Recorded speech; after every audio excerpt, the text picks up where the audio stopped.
Hey guitar people, hope you guys are doing great. Doing all right over here.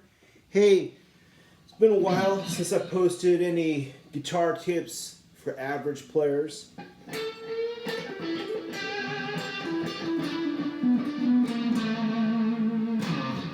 Now you might wonder, why do you need guitar tips for average players?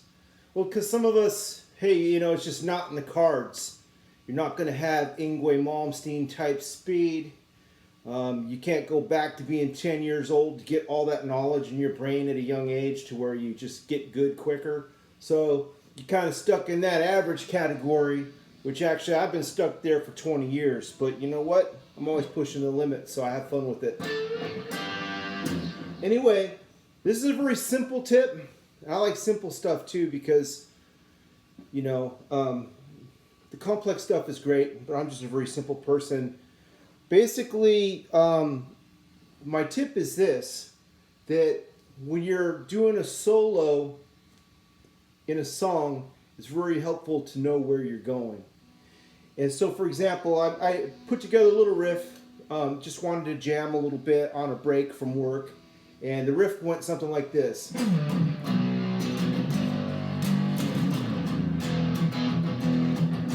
Make sure you can hear it. So some simple power chords here.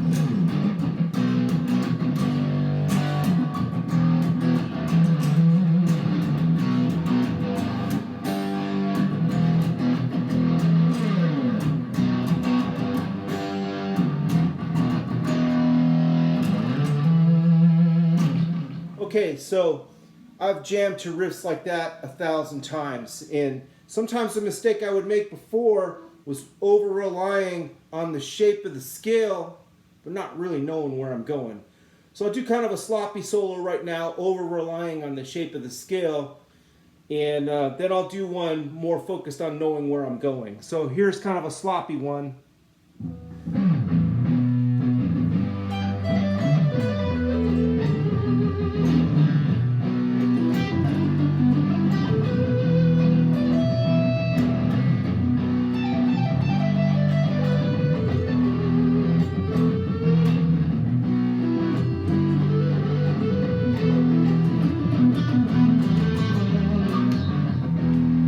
Now that solo was okay, kind of generic, just going up and down the scale, doesn't really say anything.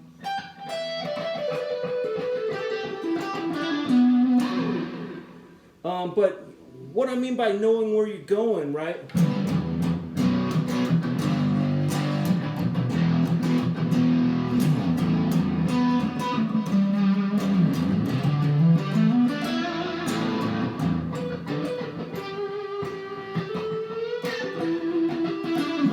So what I'm doing is I'm using the notes in the scale or in the rhythm to kind of complement my solo, so it kind of roots me and gives me a place to go. So right here, we got the one note.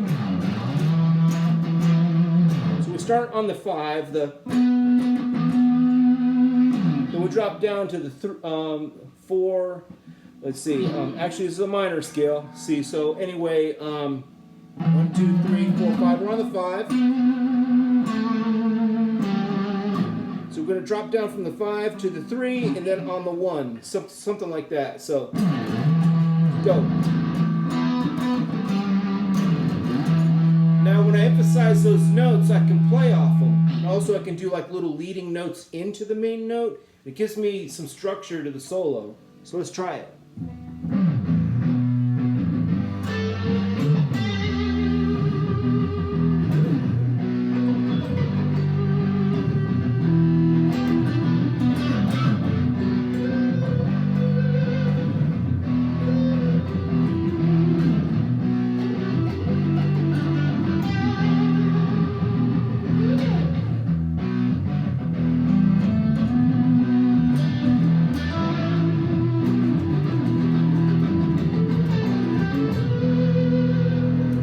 We'll try that again.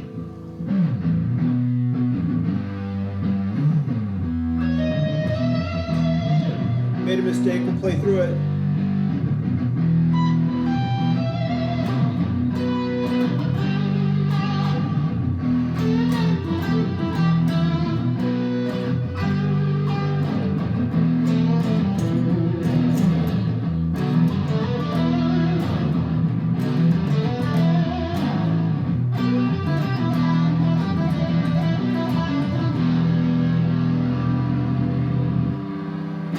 So anyway, kind of the idea is, again, getting away from just being stuck in that box.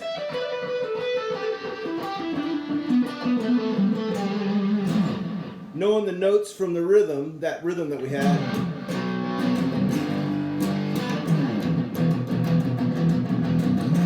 Kind of playing with those notes, emphasizing them during the solo, and also using them in different places too. So,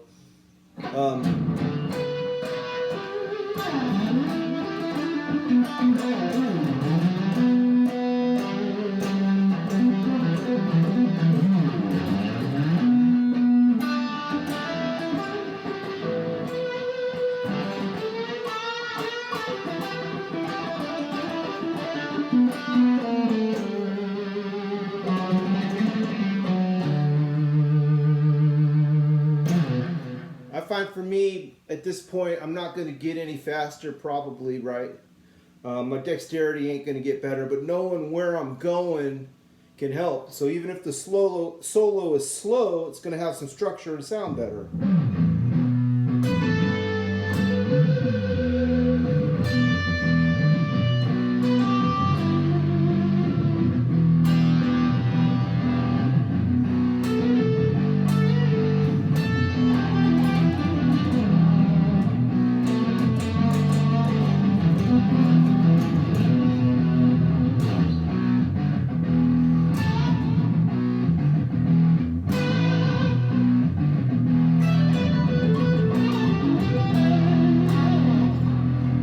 So anyway, the big takeaway, don't over rely on the shape, know where you're going. And it's something I'm still working on. I'm in the game with you, I'm trying to get better.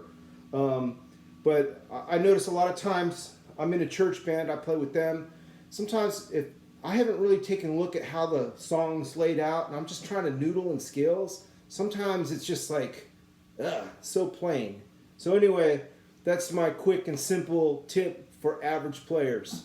Peace.